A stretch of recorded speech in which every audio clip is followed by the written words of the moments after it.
your girl, Ari Earl, coming to you guys with Black Spark Cafe, episode 4. We are live in the building, and I have my wonderful co-host with me, who needs no introduction, but he's going to introduce himself anyway. I don't. What a jerk. Yo, so it's your boy Lay Scoop, a.k.a. it's Man Bun season. You feel me? I finally got a man bun. Oh, I'm so excited. Like a man ponytail. It's a man bun.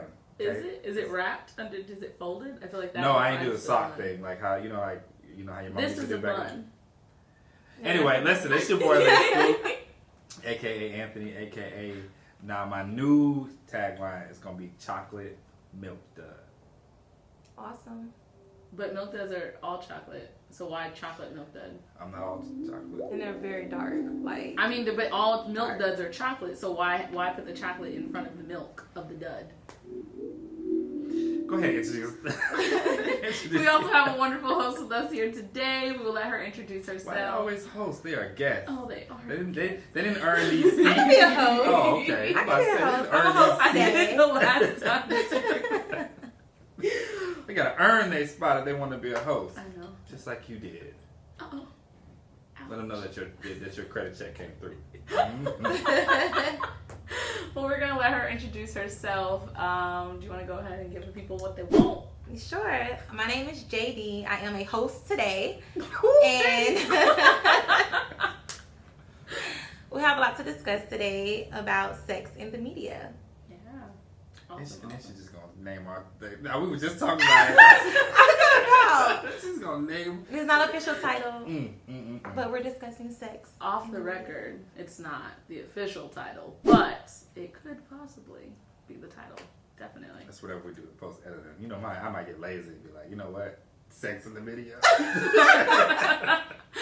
Basically, though, like she said, we are going to talk about sex in the media. We're going to talk about your sexual health, dive a little bit deeper into Lay Scoot's sexual non-life, and then... I'm always. And we're also just going to talk about how it affects you as a person all the way from maybe like when you're a child till now. So, so I guess I just kind of want to know, when did you all kind of figure out that both of you, I mean, definitely you as well, but when did you kind of learn like your body? Like, when did you realize like, oh, my body is more than just this fleshy thing that I'm in, you know? When did you find, because like at one point or another, you're like just a person and you have flesh and then you're running around the playground, and the next point, for example, for myself, I became a woman when I was 9 years old. At 9. And so it was like really difficult for me. And plus that we also lived overseas. So the... So you was drinking overseas water and it like sped it up? No, imagine like being in the 3rd grade and you're like, can I go to the bathroom? And teacher's like, well, when everyone else goes to the bathroom. And you're like, when everyone else goes to the bathroom. Okay, you want me to bleed everywhere? So you kind of have to like, and I had a male teacher, so once I explained it to him once, he was like, and like they don't know how to address that, especially when you're that young. And then being overseas as well, like I remember the first pad that I had was like this big, no wings, very clunky, just like, and even then I didn't realize that a menstrual cycle still meant sex, and that still meant like your womanhood and everything else that you were going through. But I knew that it was a bigger step into something else. So. Dang, you all let it know. You'd be surprised the things that you learn about when you listen to your parents through the door. Sorry, Mom and Dad. That's funny. So I'm a sex educator. And one day at work, we did this activity. And the activity was basically for us to dive in and explore our sexuality. So one question on our worksheet, basically, when were you comfortable with your sexuality? All of us put college. But what's crazy to me, a lot of us started having sex way before college, but it took so many years for us to be comfortable. So we go back to our period. I didn't know anything about a period. In fact, when I first came on my period, I was so embarrassed. I thought I was not wiping myself well after a bowel movement. So finally, after a couple of days, I had enough, and I went to my mom crying. I'm like, I know how to wipe myself. Why is it still brown in my panties? What's going on? And she was like, oh, this is your period. I'm like, what the heck is that? Like, she never told me. And so in that moment, we had a quick conversation for 5 minutes. Okay, your period is on. Safe on the pad. Change it. It's going to be stink if you don't. Yeah. That was it. And I was like, okay. So then when I went to school the next day, I was in the 5th grade, and my friend Shateria Harden, me and her, we connected. Well, we were friends, but she told me she was on her period too. I believe she was the first person I told. Mm-hmm. So I remember on the playground doing the monkey bars, and I used to love to flip over the monkey bars. And I asked her, I was like, oh my God, can I flip over the monkey bars? Is the blood gonna run down my back? Like, what's gonna happen? And she's like, no, you're fine. You're fine. And I remember with my teacher having to use the bathroom, and I had no discretion. My mother never told me to be discreet about it. So I'm like, Miss Lloyd, I have to go to the bathroom. She's like, we have to wait. I'm like, actually, I asked her, can I call my mom? And she's like, why do you want to call your mom? Because I was like notorious for that. I was like, because I'm on my period and I don't know when to change my pad, so I need her to tell me. And she's like, just go to the bathroom and just change it. I was like, are you sure? Because she didn't tell me when to change it. So she's like, oh, it's fine, just go change it. So that was my period talk education. And I tried to figure it out. I'm just trying to take all these mental notes. Well, so I know my daughter exactly. Yeah, right. But for guys, you guys have like your first experience like with your dreams, right? Your wet dreams. Yeah. That's when you go through puberty. Yeah. I would assume so. Yeah, because you know what? It's all a blur for me. Because I don't remember. I don't think anything really changed. Outside of girls were icky, and then one day. You're fantasizing about it. Yeah, it was like, oh, okay. Oh, okay. You know what I'm saying? You see girl flipping on my girl, oh, flip again. You know what I'm saying? But I don't think, for us, it's not. The only thing is that I think the rough part, because I think mine was like at 11 or 12. And that was the pimples. That was rough. Mm-hmm. And then the voice. That's when it really, for everything else for us, it's really not that big of a deal. But, you're trying to talk, and then it's cracking, and then, it's always right when you have to read something because the teacher making you read. Mm-hmm. And then I was a class clown, so I was always reading. And then at that point, boom, I'm like, oh, here we go. And that was it. But for men, it's really not that bad because we always... Y'all be having crunchy sheets. What's a crunchy sheet? After the wet dream, then dries when your sheets are... You know what? I don't even know. Like, So I have really bad memory. Wow. so I couldn't even tell you. I know, like, I didn't even lose my virginity until I was 17. But that's because my mom, shouts out to my mom, she kept us so busy that, like, I had sports. I was constantly busy. So I had no time. Like, I would go from school to college prep classes. No, from school to basketball practice, college prep classes. By the time I got home, it was like 9, 10 o'clock at night. Mm-hmm. And somebody was always with us. So it's not like we could go sneak off and go do stuff because I was constantly... Interesting. So you didn't skip school like the rest of us? I skipped school. Now, when we got to... Speak for yourself. To junior, when we got to junior high school, I was gone. I was gone, but... Before that, nah. Okay, so you mentioned your wet dreams. Well, we kind of pulled that out of you. And then I mentioned puberty. Mm-hmm. So, as Black people, there's a huge taboo in our household. So, like you said, girls came from being icky to ooh. Mm-hmm. For the most of us, boys had the cutest for a short amount of time, and then we always like boys. So, but in the household... It's understood that you are going to masturbate. So y'all have a green light about sexuality versus a Black girl in a Black house. We don't have that green light. So, I don't want to say it's like for me, like, I know growing up, I just never had time to masturbate. So that was kind of like, because I was so busy, and I think that's probably what my mama goal was. Now, I'm going to have some conversation with my mama after this, but I was just so busy, like, I never had time. Like, when you get up at like 6 o'clock in the morning and you don't end your day until like 9 o'clock at night, you're tired. But now I do remember, and my biological father was constantly gone. So my mom, although she taught me, I think she did a really good job. She taught me as much as she could, but there was those things are the pieces that I missed. So I didn't have a conversation about masturbation. Like, I wasn't taught how to masturbate. So a lot of people were confused because I'm like, well, I don't know. Like, what are y'all doing? You know what I'm saying? Like, oh, I got to rub one out. And I'm like, what are you talking about? But I know when I talk to my boys, I'm gonna have that conversation like, listen, do what you got to do. You know what I mean? Like, so that way you don't have that pressure, because I know that pressure be rough. You know, you just be like sitting there and you about to explode. You know what I'm saying? Go ahead. Do you have daughters? I do have one daughter. So would you talk your daughter about masturbation? That's not my job. See, my my job is, okay, is the boys. Would you freak out if you learned that your daughter was masturbating? You know what? No, because so my wife and everybody, like our family, they say we're new age parents. So we're realistic. Like I'm even comfortable. Like one of my kids turned out to be like gay or a part of the alphabet people. Like they don't even bother me. You know what I mean? So honestly, if she came into, I would rather her come and tell me and talk to me about it. I will still refer her to her mother. You know what I mean? Because I only know how to play. I only know the master cheat codes for one woman. Which is my wife. So I couldn't even I'm not had to be like, baby, you gonna have to figure out your master cheat code, and then you gotta tell him your master cheat code, so that way he can make sure you hit your spot. Because that's the only conversation that you gotta talk to him like that. I can't even imagine. Well, that's good. I mean, that's because it might be up, down, left, right, select, start, circle. Wow. You know what I mean? And I don't know. I know my wife's, but I don't know. The way that you rattled that off, I would say that's not her. But I think that's the thing. Like and that's where it becomes interesting, because how am I supposed to? You know what I mean?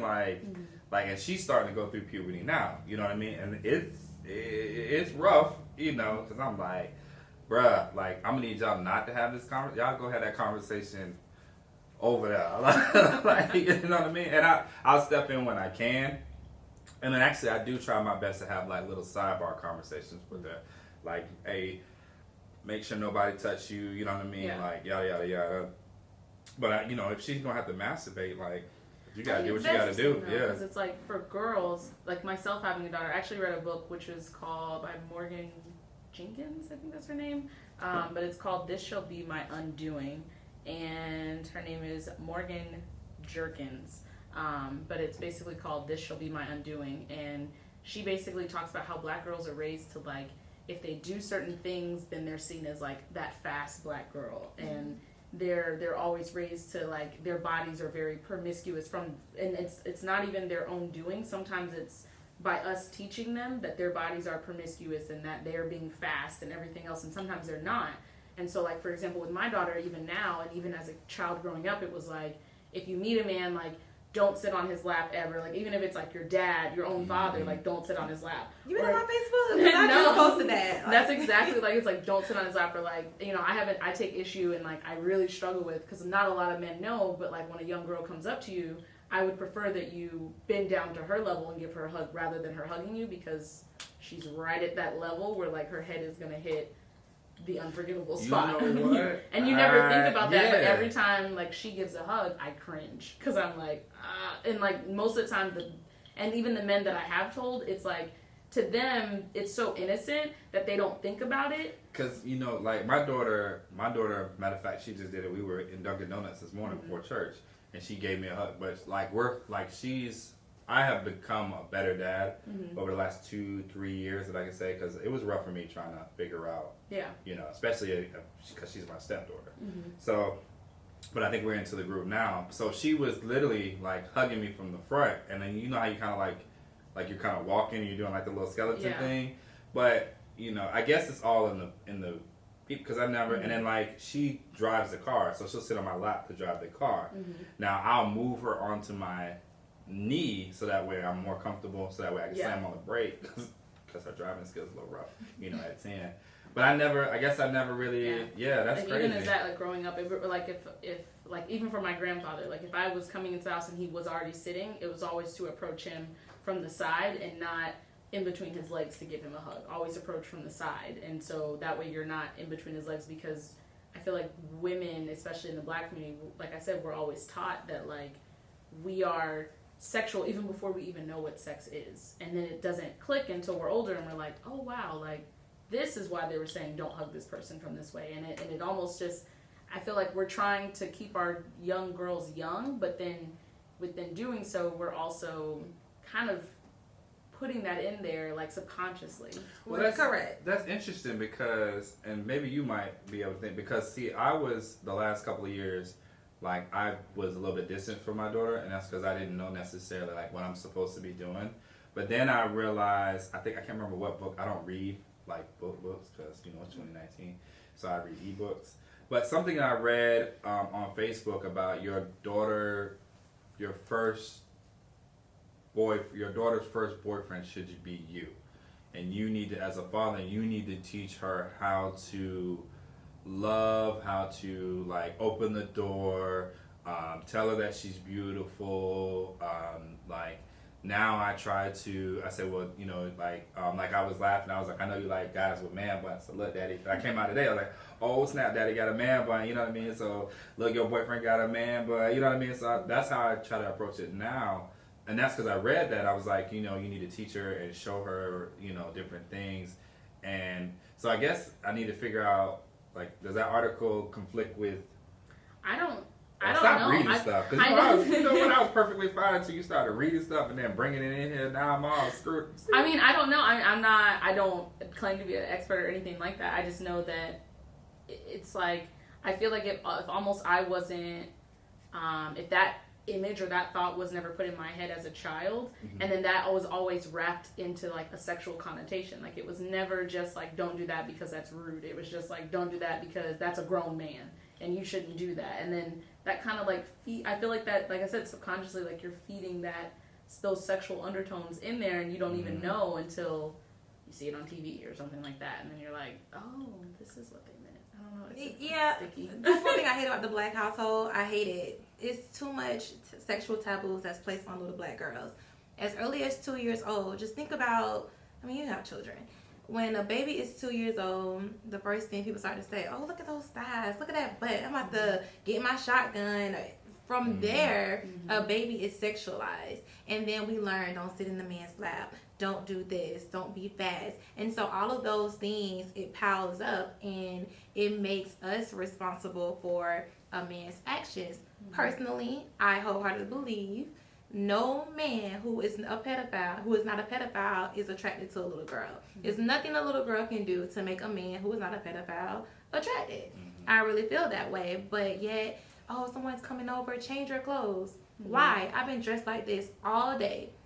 Why do I change my clothes? Because we have a male company. Maybe we need to reevaluate that male company because we've been out and about, we've been doing whatever with this same outfit on, but now I have to change my clothes. Or, not granted, the new kids now, they are way more developed than what we were. I remember when I was in high school, I was barely 110 pounds soaking wet. Yeah. Now I see these high school kids, they're literally my size.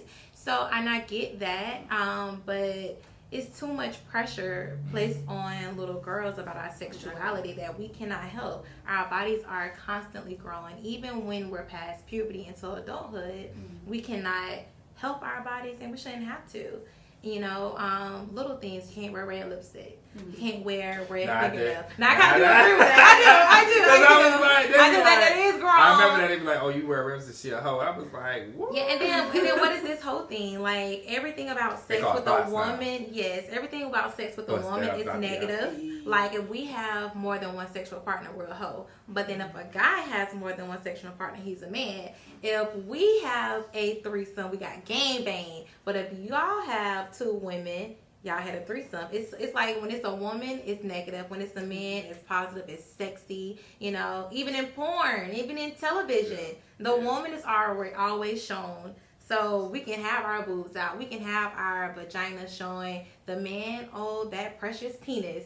It's sacred. You will not see the penis. We have to protect the male's ego. Well, I know they be blurring because they just did that on recently started on HBO where they actually because it used to just be women, and then in one of the episodes of Game of Thrones they actually showed the full frontal of the man, and that was like a huge deal in the media where people were like losing their mind. You had people that wanted to boycott, and then you had the women that were like, finally, been looking at the same little crusty things all these seasons. I'm ready to see some meat in the trunk. And then when I saw it, I was like, ew, don't want to see this. But yeah, I think that definitely in the media, and even with you saying, how high school girls look like the way that we are now, we're grown women. When you look at the difference between my daughter loves JoJo Siwa. She's the same exact age as the girl, the bad baby girl. they're both the same age, but she would have no idea that this girl that sells bows for little girls and sings all of these songs is the same exact age as her. And you're like, wow, like the difference in how people were raised and just the difference of trying to keep the innocence of the child compared to someone that obviously doesn't, they've lost that along the way. And I mean, it's all depends on how you were raised, and that's fine if you're not, being, the difference between the two, but it's maybe how do you blend that spectrum of having like still the innocence of the child, maybe, I don't want to say you're grown, but the independence, having independence, but still being a child to a certain extent. I think being honest, like what you asked earlier about. I got some more questions. What you do now with your daughter compared to the book that she read, I think what you're doing is fine, but being honest, opening up that communication. Like I teach adults and children. I always tell my kids, explore your bodies before you let someone else do it. So I always let them know that it's not my job to tell them when they can and cannot have sex. That's their decision. But before you allow someone to explore you, learn yourself. Because in a Black household, I know 9.999 out of 10, no one is introducing them to masturbation because we're taught, oh, you don't touch that. If you think about it, no one can openly say vagina and penis. It's like, why did you say that? We have all these stupid nicknames: coochie, pocketbook, cookie, sugar. Like, just call it what it is. I never heard that one. That's how I grew up all the time. Everyone calls it that. They're like, oh, she's got, you're like, oh, can you go look at her Jana? And like, my dad never could ever, but my mom would always go and like, not like if I had like a diaper rash or something like that. Not that I was grown with a diaper rash, but you get it. Like, so it was always called Jana or your private spot or. But you don't do that for elbow. You say elbow with no problem, or a knee with no problem. Why we have to nickname our genitals? Yeah, now I know I'm more comfortable now, because when I'm talking, I think what the realization came was when I was about 2 or 3. This all started about 2 or 3 years ago, but I think I went to my son's school and I realized that the kids at that age, and I think he was 9, 8, 7, 6. He was 6, and they were saying all of the words, and I was like, well, why am I censoring myself at home? When you go to school and every cuss word under the sun, you know what I mean? So now, now my wife's not a big fan of it, but now my kids are allowed to cuss around me. Because I'm like, as long as I understand that you understand the word, you understand what's going on, and it's already happening at school, I'm cool with that.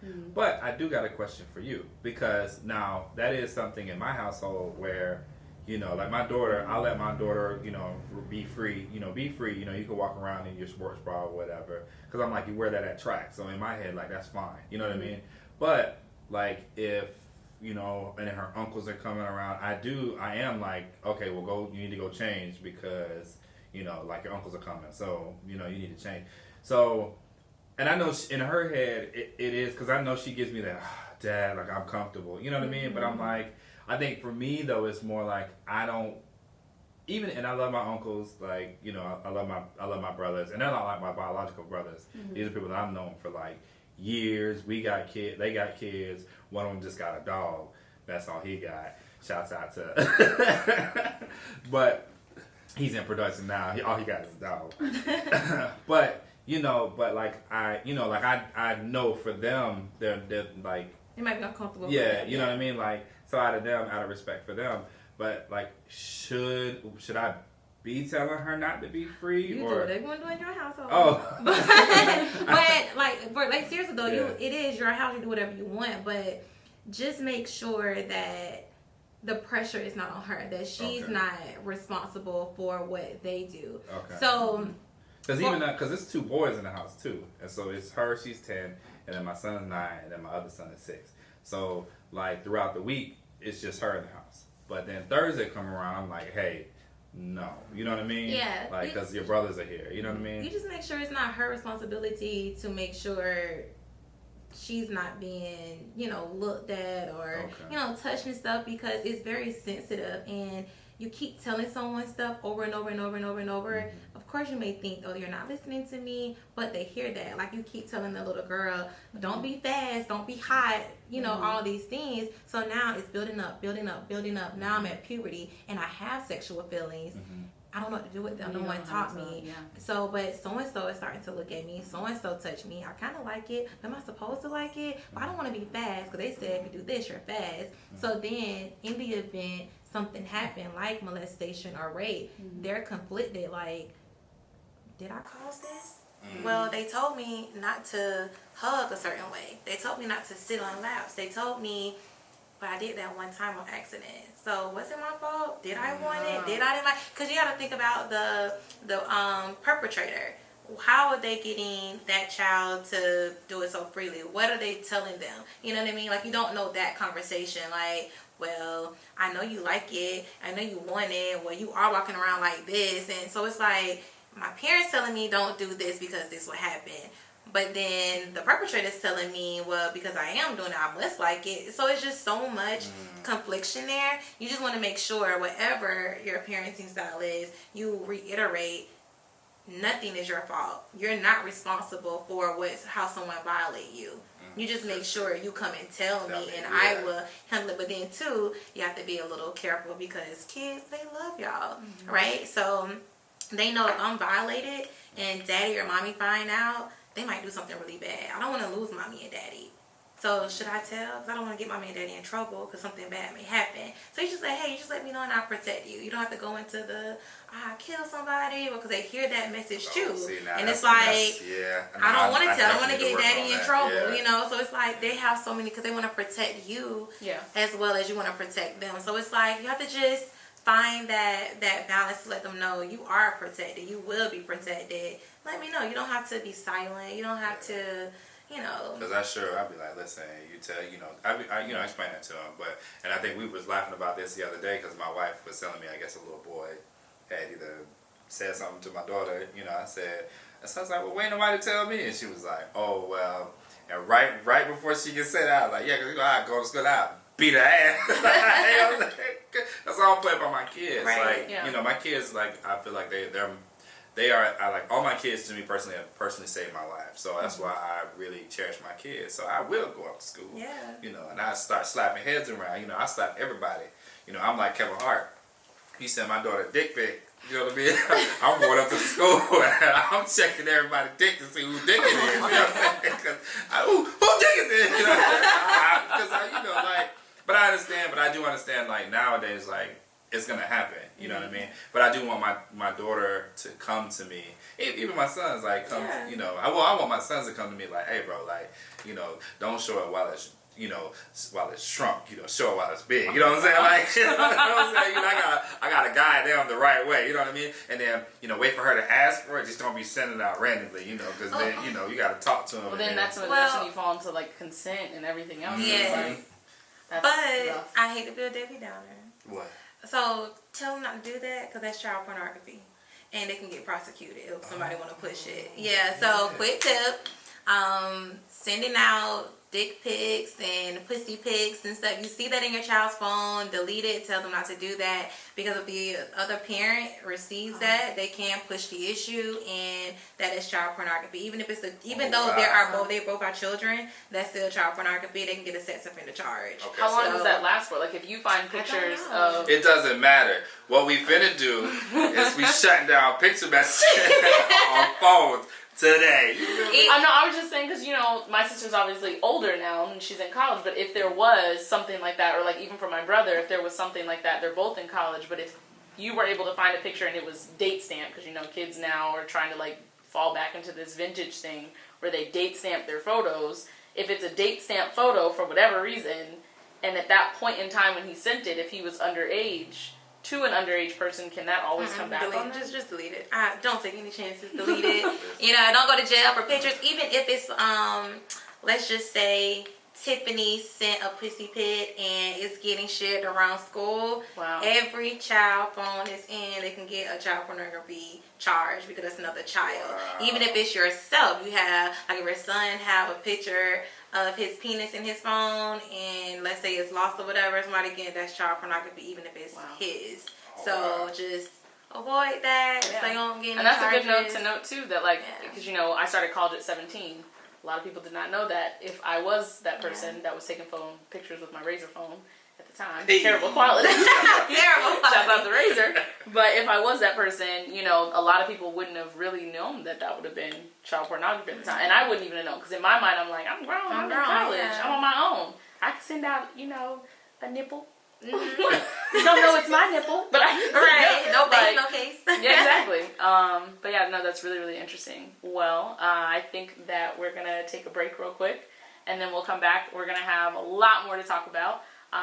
It's a good episode. Yeah, it is. It's a really good episode. It's a really good episode. So we'll take a break. When we come back, we're gonna discuss a little bit more about porn in the media and kind of see where we go. Porn. Yes. Life's sweet video nectar. Yeah, that was cute. All right, y'all. We'll be right back.